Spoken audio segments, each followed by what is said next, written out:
Quand quelqu'un te dit de beaucoup prier, la personne ne voulait pas te dire que tu ne pries pas. Elle veut juste te faire comprendre que il faut beaucoup passer du temps dans la prière.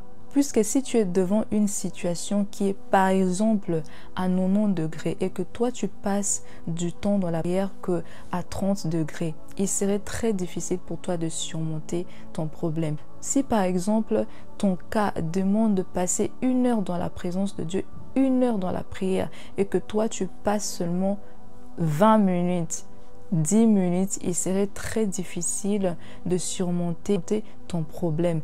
Je comprends de personnes qui disent « Oh oui, la prière de 5 minutes, de 10 minutes aussi peut bouger la montagne. » Oui, gloire à Dieu. Mais il faut savoir qu'il faut analyser le problème qui est devant toi. Puisqu'il y a beaucoup de types de prières. On a la prière d'intercession, la prière de confession, de pétition. Il y a beaucoup de types de prières. Il y a même des situations qui ne terminent pas seulement par de prières simples, mais accompagnées par de jeûnes. C'est à toi d'analyser quel type de prière qu'il faut pour le cas qui est devant moi.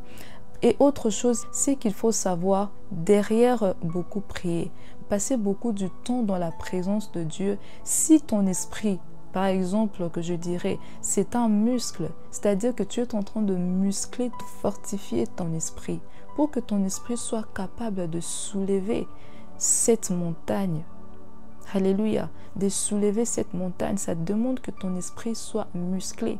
Comme tu fais du sport à la salle, c'est pour muscler ton corps, c'est pour muscler tes os, pour que tu sois fort. C'est de la même manière lorsque tu passes beaucoup de temps dans la prière. C'est-à-dire que tu es en train de grandir en foi, tu es en train de muscler ton esprit pour être capable de soulever cette montagne.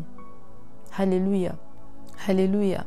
J'ai eu cette expérience quand j'avais 16 ans. Je priais beaucoup Dieu pour ma guérison après l'hôpital. J'étais en train de prier le Seigneur, que le Seigneur puisse me guérir de cette maladie plus vite que l'analyse, plus vite que le temps que le docteur avait déjà fixé. Alors j'étais en train de prier le Seigneur pour ma guérison. Ma tante me disait, il faut beaucoup prier, il faut beaucoup prier. Alors moi, je ne comprenais pas. Des fois même, je me demandais comment est-ce que je dois beaucoup prier. Je prie déjà beaucoup. Est-ce que Dieu ne m'écoute pas? Et c'est alors un jour, ma mère a appelé le pasteur à la maison pour prier pour moi.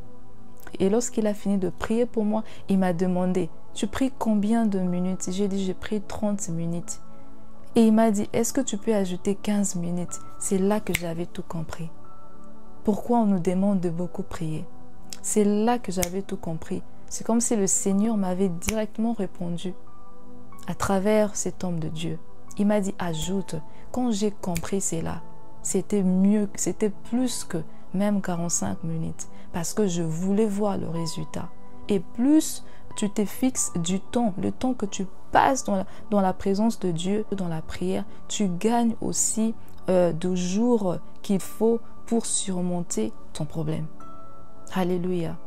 Alors j'aimerais dire à quelqu'un, ne sois pas offensé, ne te décourage pas lorsqu'on te demande de beaucoup prier. On veut tout simplement te dire qu'il faut beaucoup passer du temps dans la présence de Dieu. Il faut beaucoup passer du temps dans la prière, puisque le cas qui est devant toi, le problème qui est devant toi, demande ainsi. Alléluia, soyez abondamment bénis.